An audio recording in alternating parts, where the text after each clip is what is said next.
speakers here. I was asked to come here today and share my journey and also to wish you well. And I do actually have a wish for you. It's a little different than what you would expect though. I wish you failure.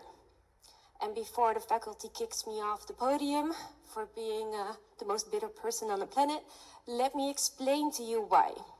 When you think of failure, you think of lack of a success. You think of pain, you think of struggle, and that's not what I wish you, of course. There's a black and white dichotomy that we as a society see when we talk about failure. And I want to challenge that with you.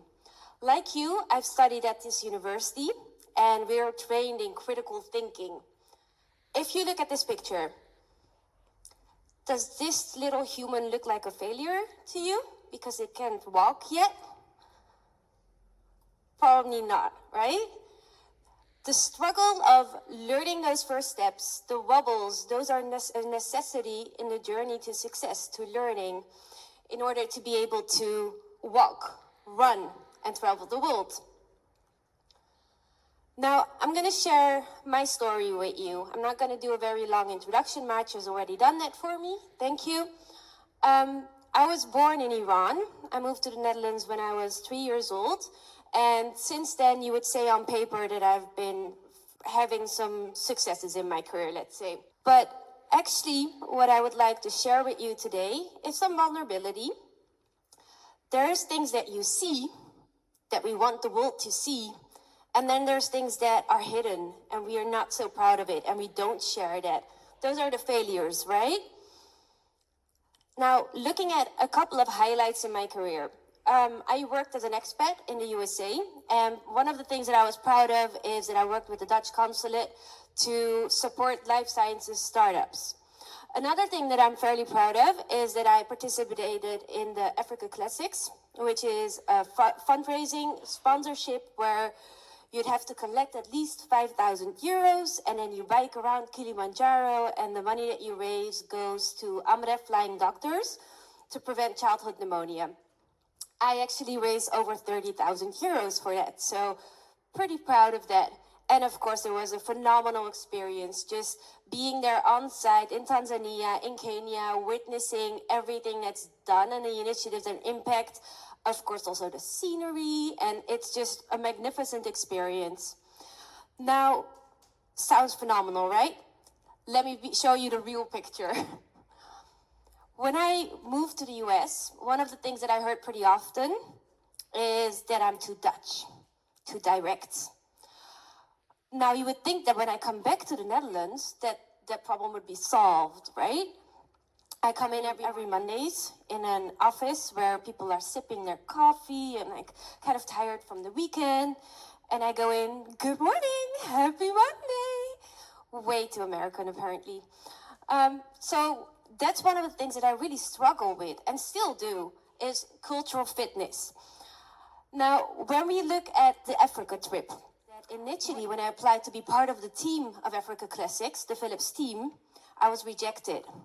I was the only one who lived in the US, and they said, well, we honestly don't think you're able on your own to raise the 5,000 euros necessary as an individual, and we as a team don't want to do extra work for you. So I applied again the next year, ended up raising 33,000 euros of a team of 8, where in total we raised 70,000.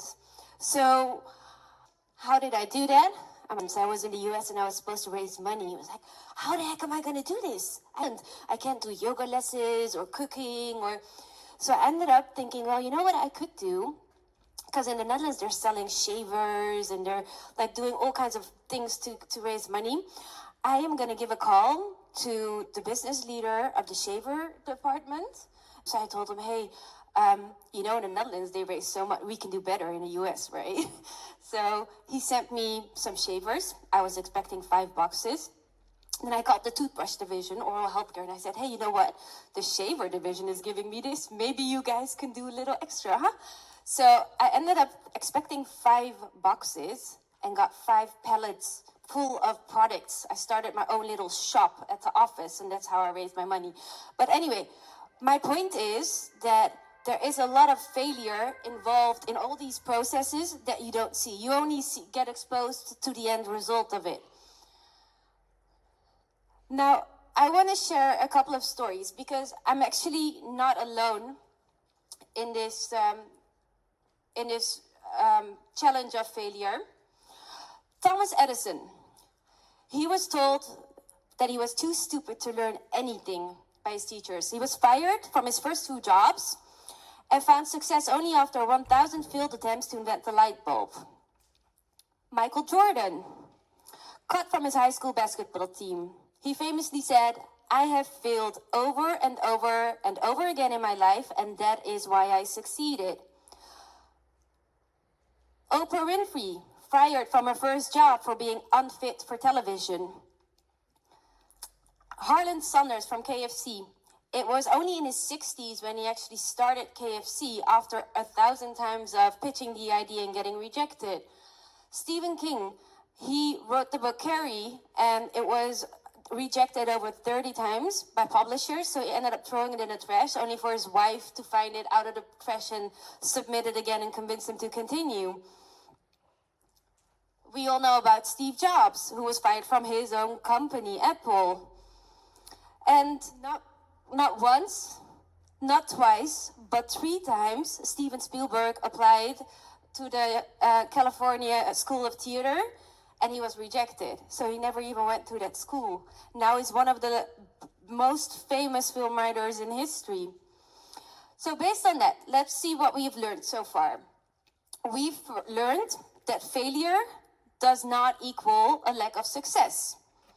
We've learned that failure is a necessity on the journey to success, and that there's a huge difference between being a failure versus failing at something. Now, one of the most paralyzing feelings of failure is rejection. And guess what? You can train that. It's called rejection therapy. And that's one thing I inspire you all to start doing once you start applying for jobs or the next steps in your career. Jia Jiang, he actually started a blog about this. He was really afraid for rejection. So what he said is, I want to do 100 rejections so I can numb that feeling and then become better at being rejected. So I want to train myself. And he thought, you know what? I'm going to ask for impossible things with the purpose of actually being rejected. So he went into Crispy Donuts and said, hey, can you like make me Olympic flag donuts custom made? Or can I fly your plane maybe? Or can I take a nap at a mattress retail store? Guess what he learned? That very, very often you actually get surprised by the responses that you receive.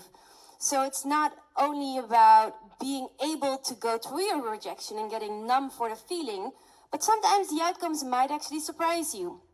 So today here we're with around 800 people.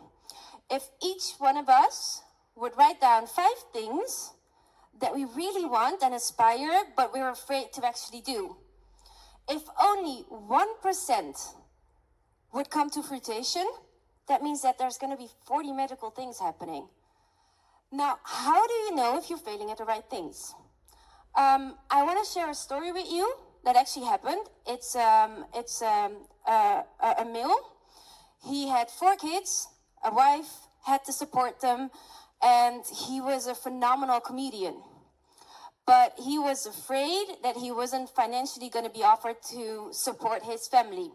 So he decided to keep his steady job as an accountant instead of pursuing his dream. And what happened then is pretty drastic. He got laid off. So this is actually Jim Carrey's father. And Jim Carrey's learnings from that is that you can fail at what you do not want. So why not fail at something that you actually love? And that's why it's so important for you guys to follow your heart. As Boss said earlier as well, do what you love, be happy, do the things that you aspire. Don't let fear stop you. What I have seen very often, also after my graduation, is that people start applying for jobs, they want to continue studying, or they decide to become an entrepreneur like Maartje. And what they end up doing is they get rejected a couple of times, and then they start fearing it and decide, you know what, I'll just settle for whatever is coming my way. And I think it's such a pity. I really hope that you guys will not settle, and that you dare to dream big, that you dare to follow your heart, feel bold, and be fearless. So with that, congratulations, class of 2024.